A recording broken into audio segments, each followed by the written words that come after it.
Good morning. So many of us in this room have had tremendous opportunities because of technology. We've had our lives transformed, we've seen new opportunities, we've gotten to see how we could transform politics. It's a really impressive set of things that have gone on because of what we've experienced. We're seeing this with what's happening in the world around us. There are amazing examples of things that we can account for because of technology. Yet, for as brilliant and wonderful as all of this is, and all of the things that we can talk about today, I'm also worried about some of the things that aren't happening. And I'm particularly worried about some of the dangerous underlying rhetoric that we start to say when we think about technology. Given what we've experienced and what we witness, many of us believe that technologies can be these great equalizers. They can bring everybody on board, they can make it a welcome, lovely place, and that anybody can participate if only they have the access. That technologies will revitalize democracy, and we won't have to worry about all of the different things if we can just get this into people's hands. What if this wasn't so? What if this is not what's going on? So there's nothing more tricky than standing up in a room full of passionate people interested in transforming technology at a conference on big ideas and ask you to see something that's sort of really scary to look at. The fundamental issues of racism and classism, inequality, and social stratification in this country. Now, I'm going to do so anyhow because I'm sort of a masochist and I am looking forward to the critiques I might get. But I also want to do so because it's really critical that we start looking at some of the things that we don't necessarily want to confront. So I'm going to ask you to step back away from the hyperbole, away from the dreams of what might happen, and to think about what's actually happening for certain people across this world, and in particular in the United States. To think about the issues of inequality, and to think about your own privilege in this environment. As you sit here on your BlackBerries and your iPhones, playing with your laptops, connecting with people on Twitter, and assuming that everybody else is doing this. For years, we've talked about it in terms of access. We've thought that this is just a matter of the great digital divide, and that if we put technology in the hands of everybody, that all of this would go away. Yet what we're seeing is as people get equal levels of access, what they do using these systems is fundamentally different. And those differences are what play out in ways that affect us as we think about technology and policy. So rather than staying in the land of abstract, I'm going to go straight to a case example. Now, first off, how many of you in the room use Facebook on a regular basis? How many of you in the room use MySpace on a regular basis? Look around. 2 weeks ago, ComScore released new data that basically said that MySpace and Facebook were neck and neck. 70 million unique users on both sites. Okay? Now, of course, in the media, the way that this rhetoric was put out is that MySpace is dying, that Facebook is finally surpassing MySpace. But what we're seeing is 70 million unique users is really significant. It's the same number as what was going on last year. It's the same number as we saw a year ago. Now, given the lack of monetization in this space, one can reasonably argue that, Facebook's success and growth over the last year is better business-wise. But is it necessarily what's going on technologically? One might assume that Facebook and MySpace users are just finally overlapping, that they're the same. My guess is from looking around the room that that's not even close to being true. There is not a lot of overlap in users, especially amongst adult population. But what's actually going on? Why are we seeing numbers like this that conflict with our realities in this kind of privileged environment of everybody using Facebook? Now, the key to understanding this actually starts from the teenagers. They're an amazing population for making sense of what's going on in trends that are larger and more expansive than what's necessarily in the adult space. For those who aren't familiar with my work, I'm an ethnographer. I spend a lot of time running around the United States talking to people about how they use technology. And for the last 4 years, I've been traversing the United States talking to American teenagers. During the 2006 to 2007 school year, I started noticing a trend, one that made me start to wonder what was going on. There were teens that were using Facebook and teens that were using MySpace, and there were teens that were using both, but the divisions were really becoming salient in really critical ways. At the beginning of the 2006 school year, the question teens would ask were, are you on MySpace, yes or no? And by the end of the 2006 to 2007 school year, the question had transformed to MySpace or Facebook. Now, in analyzing the data of what teens said to me, one can reasonably see this as a matter of individual choice in a competitive market. there are plenty of teens who will tell you that they are on one or the other as a matter of personal preference, having to do with the features, the functionality, the specific elements of the sites. There are also teens who will talk about it as design and issues of usability and what they like in terms of interfacing with the actual system.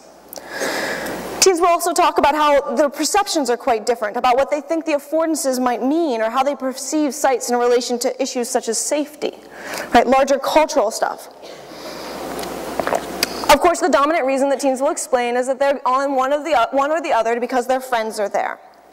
Now, all of this would be really fine and dandy if friendship and aesthetics and values weren't inherently intertwined with issues of race, socioeconomic status, education, and other factors that usually make up how we think about the notions of class. But they are. The further into the analysis you get, the more uncomfortable the data starts to feel. I'm not really into racism, but I think that MySpace now is like more ghetto or whatever, and Facebook is all, not that people who have Facebook are mature, but it's supposed to be like, oh, we're more mature. MySpace is just old. As you start to see this, it starts to get a little bit more sticky. That quote says a lot about the distinction about MySpace and Facebook, but choice isn't the only issues of functionality. It's about the social categories. And here's where we start to see things get a little bit more intense. My school is divided into the honors kids. I think that's self-explanatory. The good, not-so-honors kids, the wanksters, they pretend to be tough and black, but when you live in a suburb in Westchester, you can't claim much hood. The Latinos and Hispanics, they tend to band together even though they could fit into other groups. And the emos kids, whose lives are always filled with woe. We were all in MySpace with our own little social networks, but when Facebook opened its doors to high schoolers, guess who moved and guess who stayed behind? The first two groups were the first to go, and then the wanksters split with half of them on Facebook and the rest on MySpace. I shifted with the rest of my school to Facebook, and it became a place where the honors kids got together and discussed how they were procrastinating over their next AP English essay. Teens and adults use social categories and labels to identify people around issues of values and taste, social positioning. As teens choose between MySpace and Facebook, the sites take on the frames of those social categories. Nowhere is this more visible than amongst the language of teens who chose Facebook over MySpace. The higher castes of high school moved to Facebook. It was more cultured and less cheesy. The lower class were usually content to stick to MySpace. Any high school student who has a Facebook will tell you MySpace users are more likely to be barely educated and obnoxious. Like pizza is more cultured than Starbucks, and jazz is more cultured than bubblegum pop. And like Macs are more cultured than PCs. Facebook is a cooler caliber than MySpace. These quotes, as I'm saying them, should start making you think. They're a little bit discomforting when you start to hear the language that people are using. But of course, as adults started to engage in these sites, a whole new twist came around into how this was perceived.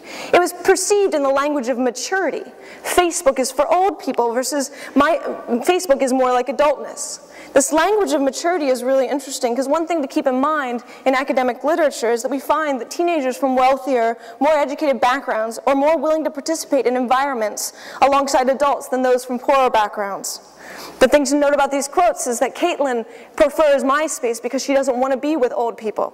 And Melanie actually very much values the ability to be around people who are adults as part of what she's doing. Now, one thing to also keep in mind is that the teens who prefer Facebook are far more likely to be condescending towards those who use MySpace than vice versa. Teens who use MySpace will lament Facebook users as stuck-up, goody-two-shoe, the good kids, but they're not nearly as harsh in their language of Facebook as Facebook users of those who use MySpace. Now, there's many potential explanations to how these are going on, why these things happened. Right? The first comes from its origin points. We can't dismiss this. MySpace came out first and attracted 20-somethings, urban 20-somethings. It spread to teenagers through their older siblings and cousins, as well as those who were attracted to indie rock before spreading into teens through those connections. Facebook, on the other hand, started from Harvard. It spread originally to the other Ivy Leagues, and then you had to be in a certain class of college before you could get access. As it spread to the teenagers, it was the teens who were college-bound, and particularly those who were Ivy League-bound, who desperately sought access to the site. They were the early adopters, and the teens who joined on to Facebook from that were the ones most likely to be connected to those who were bound for such universities. Of course, another explanation that we can talk about has to do with fashion and fads. MySpace was first, and people got sick of it. And Facebook came next, right? Very simple. This would be certainly true for teens and adults, but it would only make sense if Facebook were truly dead. And I would argue 70 million unique users is not truly dead. And if it was a matter that MySpace wasn't actually gaining new users, even in the United States. The difference is who are those users and are you likely to know what's going on with them? The fact that this division goes on, it means it's not cleanly fashion and fads, or rather that fashion and fads are leading different populations to different sites depending on a whole variety of things going on. So here lies the reality that makes it really hard and messy to deal with. It wasn't just anyone who left MySpace to go to Facebook. In fact, if we want to get to the crux of what happened, we might as well come out and be honest with ourselves. What we're seeing is a modern incarnation of white flight. Whites were more likely to choose Facebook. The educated were more likely to choose Facebook. Those from wealthier backgrounds were more likely to leave and choose Facebook. The press, an institution that stems from privilege, narrated MySpace as the dangerous underbelly of the internet, while Facebook was the utopian savior. And here we get back to Kat's point. MySpace has become the ghetto of the digital landscape. And many of us from more privileged environments have gotten into the habit of crossing the street like we always do to avoid the riffraff. The fact that digital migration is revealing the same social patterns as urban white flight should send warning signals to all of us. It should scare the hell out of us. Because what we think about it and the language we're hearing from teens to explain it, explain why they're choosing Facebook over MySpace, should alarm us. Those who are from privileged backgrounds tend to be far more condescending towards those who are using MySpace than vice versa. Many of us in the room come from extremely privileged backgrounds, and we want to help those from less privileged backgrounds. This language is actually the root of where we get into ourselves into some really sticky points, because our language and mannerisms reflects a certain condescension that we hear reflected in our teens' voices. We hear said over and over again by our own children. I highlight this because I think we need to think twice about when we dismiss or devalue popular trends and environments based on the user populations, because more often than not, we're actually dismissing them because of the user populations. We're dismissing them because there are aesthetics and values that we don't understand. And often when we're scared of specific environments, we're marking our understanding of cultural values based on these. Take, for example, the moral panics surrounding MySpace for the last couple of years. If you're a parent in the room, you're hard-pressed not to be terrified by MySpace and the potential for sexual predators. You've heard it in the news, you've heard it over and over again. Yet the data shows a very, very different picture. I've spent the last year and a half staring at the details of the data, and what we see is that MySpace is no more risky than any other online space, and is often less risky than chat rooms and other spaces that we see online. And that the reality of the sexual predator is actually, looks more like a young teenager engaging intentionally with an older man in a form that takes on the idea of statutory rape. Is it problematic? Yes, extremely so. But it's not actually the same image that we get and the fears that we get. And the fears that we're manifesting of sites like MySpace are the same fears that we manifest of public cities and environments we live in. And I can't help but wonder if the fears actually stem more from a fear of certain kinds of sexuality than they do from the actual risks that these spaces prevail. So, well, teens are the starting points of this. It's percolated through adults as well, and more explicitly so. Unlike teens who are straddling MySpace and Facebook, most adults are active on one or the other and not both, unless they have a specific professional reason to do so. Many of you know people who have joined Facebook in the last year, but numerous adults have also joined MySpace in the last year. And my guess is that not many of you know these folks. In many ways, adult worlds are even more divided than teenagers. Adults are less likely to know adults who aren't like them, as noted by the fact that this is a very democratic, biased environment. There's a notion in sociology called homophily. It means birds of a feather stick together. Whites know whites, Democrats know Democrats, urbanites know urbanites, et cetera, et cetera. And before you immediately start listing the people that you might think you know that are different than you, start to realize this is the auto reaction when we deal with an uncomfortable truth that we don't like to actually face. More colloquially and sort of snarkily is referred to my black friend. It's extremely problematic the way we live in these very segregated worlds, in a world where we think that these boundaries are actually collapsing. And more importantly, the digital technologies are manifesting and reproducing these in ways that we have to face. So one thing to keep in mind about social media, the internet mirrors and magnifies all of the pre-existing dynamics. And it makes different kinds of realities much more visible. Racial divisions in the United States are not shocking to anyone, but the fact that they're being reinforced and reinscribed through technology should make us all worry a little bit. You know, the fact that schools are integrated, you can see the racial rifts in what goes on, and as teenagers actually place friendships online, you can see the fact that they're not nearly as integrated as we might think in public discourse. So why am I telling you this, right? This is really uncomfortable. And, you know, how do I deal with the fact that, you know, MySpace and Facebook are divided by race, class, education, and other factors? I'm telling you this because it matters. And we need to start talking about the implications before we continue to reinscribe them as we think about technology in these spaces. We have to think about the fact that when people are structurally divided, they do not share space with one another, and they do not communicate with one another. This can and does breed intolerance. It's critical to address issues of homophily because of the socio and economic implications for them. You know, this comes out all the time in politics. The classic example is around gay rights and gay politics. What we find is the #1 predictor for whether or not people are supportive of gay rights policies are whether or not they know anybody who's gay. Well, we also see this around issues of race. You're much more willing to address these issues when you know people who are different than you, when you're faced with the struggles that they face. Social network sites complicate a lot of this in different ways. They're not like email, where it doesn't matter if you're on Hotmail or Yahoo. When you're on Facebook or MySpace, you can't communicate with people on the other site. You can't friend people, you can't talk to them, you can't send messages. There's a cultural wall between users. And if there's no way for people to communicate across the divide, you can never expect them to do so.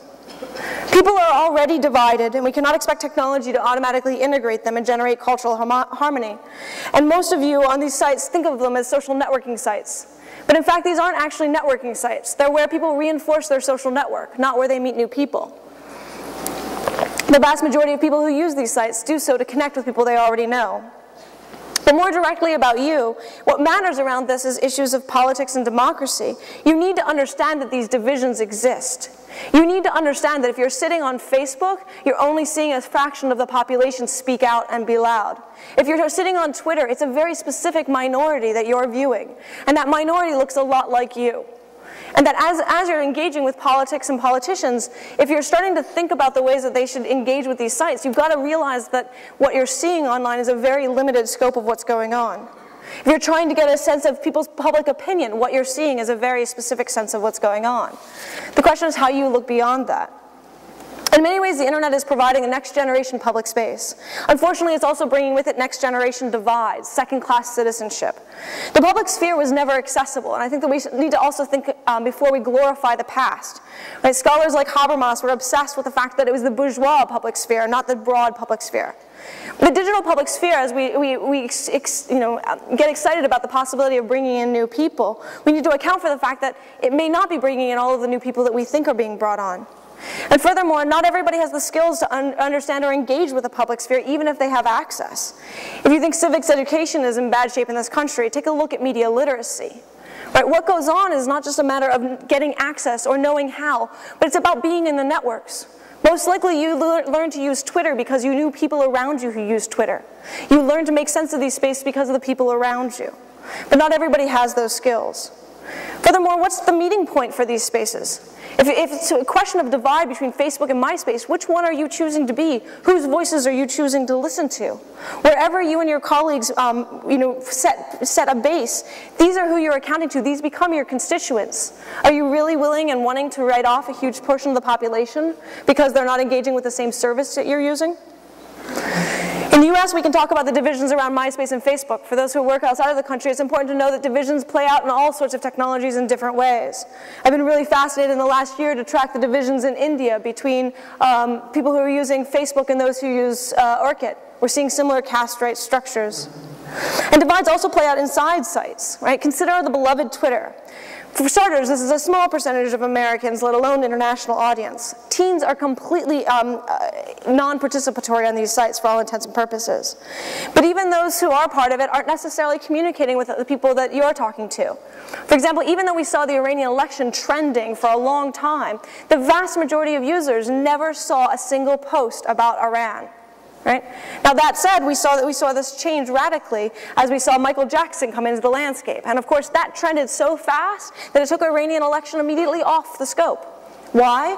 Because a lot more people are following 50 Cent and Miley Cyrus and engaged in communities where it's about fandom and around celebrity than they are necessarily about politics.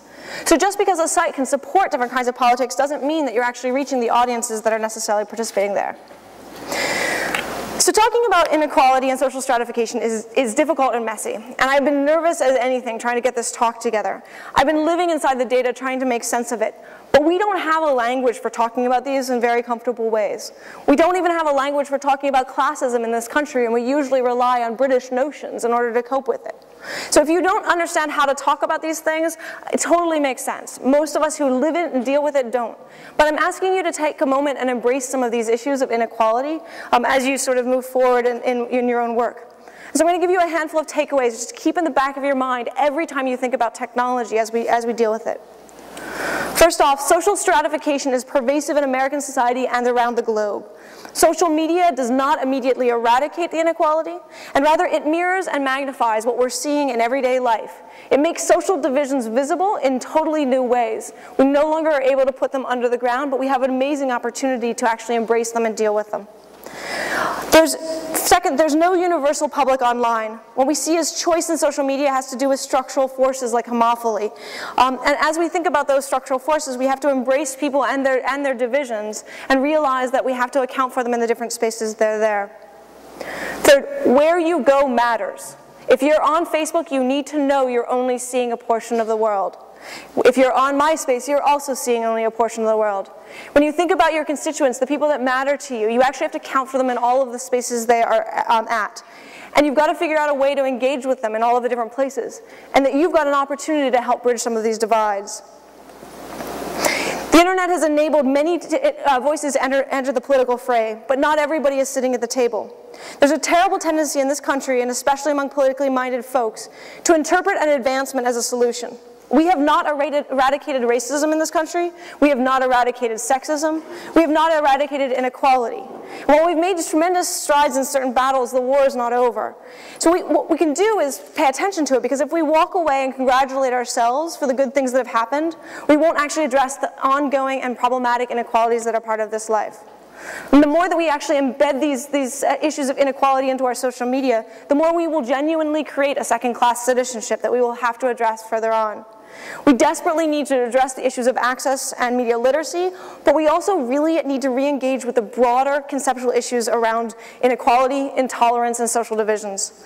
Technology isn't the savior, but it sure can highlight the work we need to do. So my hope for you listening today is that each and every one of you will begin to look at the work you do and think about social media with a critical eye. It's a tremendous time filled with amazing case studies, but it's also a harrowing time where we need to account for some of the problems that are going on. And if we don't, we will further perpetuate them. Thank you for listening.